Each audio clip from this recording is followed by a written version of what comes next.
de hoje eu vou falar sobre os canibais de Garanhuns, que fizeram salgados da carne de suas vítimas. Roda a vinheta. No dia 25 de fevereiro de 2012, Gisele Helena da Silva sumiu na cidade de Garanhuns. E no dia 12 de março, a jovem Alexandra Falcão da Silva se despediu da mãe pela última vez antes de ir trabalhar e nunca mais foi vista, nem por amigos, nem por familiares. Familiares e amigos estavam desesperados atrás de pistas e não demorou muito para a primeira aparecer, que foi quando a família de Gisele recebeu a conta de um cartão de crédito no nome de Gisele. E na fatura, a última compra tinha sido 2 dias depois de Gisele ter desaparecido. E tinha compras em 5 lojas diferentes. A família foi na polícia para tentar descobrir. E a polícia, entrando em contato com os estabelecimentos, conseguiram ter acesso às câmeras de segurança e se depararam com um estranho casal usando o cartão de crédito da jovem. Gente, agora eu vou falar um pouco sobre esse relacionamento desse casal. Porém, na verdade era um trisal, mas nas câmeras de segurança só estavam 2. Jorge era casado com Isabel.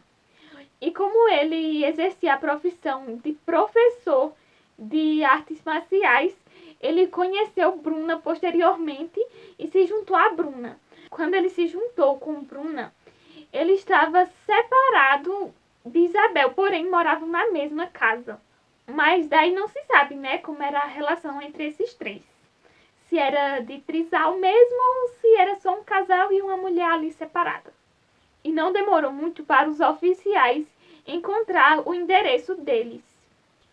A residência era um local muito esquisito e lá moravam 3 adultos e uma criança, que eram Jorge Beltrão Negromonte de Oliveira, Isabel Cristina Torreão Pires e Bruna Cristina Oliveira da Silva.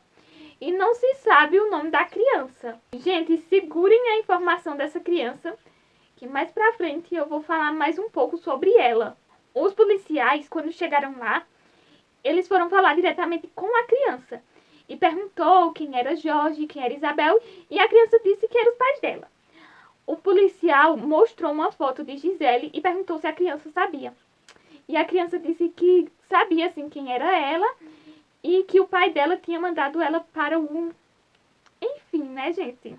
E foi essa menina que mostrou onde estava o que sobrou dos restos mortais das vítimas, que no caso era no quintal da sua própria casa.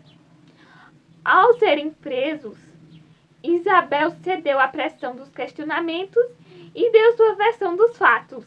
Ela falou que convidou as jovens para apresentar a palavra de Deus. E Jorge, armado com uma faca, vinha por trás das vítimas e atacava elas, se não me engano, era na jugular. Isabel e Bruna arrastavam o corpo até o banheiro, ligavam o chuveiro e deixavam lá, escoando aquele sangue pelo ralo, porque na cabeça deles o sangue era algo impuro. Quando o corpo estava todo limpo, não tinha mais nada de sangue, elas pegavam as vítimas e saíam cortando os pedaços. E a carne das coxas, dos braços, nádegas e o fígado iam para o freezer. Além dos 3 se alimentarem, ainda obrigava a criança a comer também e ver toda aquela cena de morte e esquartejamento. Só que chegou numa situação onde eles estavam com problemas financeiros e resolveram vender salgados. Aí é que está a pior parte da história. Em uma entrevista, Isabel declara com a maior frieza que já que eles tinham carne dentro de casa, não precisava comprar, né? E ela mesma, Isabel, uma idosa, preparava os salgados e vendia para as pessoas de Garanhuns. Enquanto a cidade de Garanhuns era destaque em todos os veículos de comunicação, a população ficou extremamente assustada, querendo saber o que o consumo daquela carne poderia causar no corpo humano. Além disso tudo, eles consumiam as entranhas das vítimas em um estranho ritual de uma seita criada pelo pai de Isabel, e nela pregava a diminuição e a purificação populacional. E seus alvos eram mulheres pobres e mães solteiras. Detalhe, o nome dessa seita era o Cartel, que no caso era uma voz que, segundo Jorge, ele ouvia na cabeça dele. E nas investigações que a polícia pretendia descobrir mais vítimas de Jorge, descobriram outra vítima, que no caso era a mãe da criança que eles criavam como filha deles. Estava escrito num caderno de Jorge, e tinha até o nome dela, que era Jéssica. E a polícia começou a procurar pistas de quem era essa Jéssica para avisar os familiares. Agora vou contar um pouco de como Isabel se aproximou de Jéssica. Jéssica era uma mulher pobre e mãe solteira. Isabel se aproximou dela com uma proposta de emprego. Só que Isabel sabia que tinha que perguntar ao pai dela primeiro. O pai dela disse que ia pensar e tal, mas na cabeça dele já era um não. Porém, por motivo de necessidade maior, Jéssica bateu o pé e disse que ia sim. E no outro dia ela pegou a mala, a criança e sumiu. Nos primeiros dias, Jéssica até que foi bem tratada, mas com o passar dos dias, ela foi percebendo que Bruna não soltava por nada a criança dela. Certo dia, Jéssica ligou para uma tia e disse que ia embora dali, só que não deu tempo. Jéssica, quando tentou ir embora, o casal disse que ela podia ir embora, mas a criança ia ficar. E ela bateu o pé e disse que não, que ia levar a criança. No caso, começaram a brigar e aconteceu o primeiro assassinato. Detalhe, ainda quando Jéssica estava viva, Jorge pegou os documentos de Isabel e do irmão dele. Ele foi para um cartório, se passando pelo irmão dele, mudou o nome da menina e registrou como se aquela criança fosse filha de Isabel com o irmão dele. Voltando agora para o julgamento.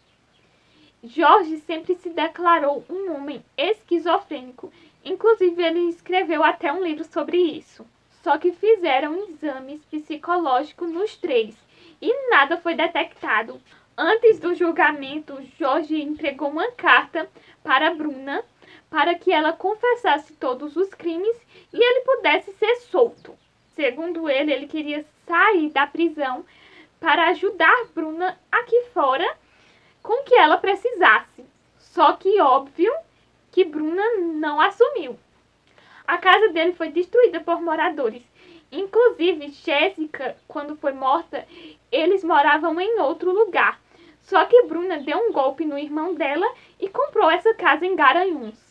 No julgamento de Jéssica, Jorge foi condenado a 21 anos de prisão. E para Isabel e Bruna foram 16 anos.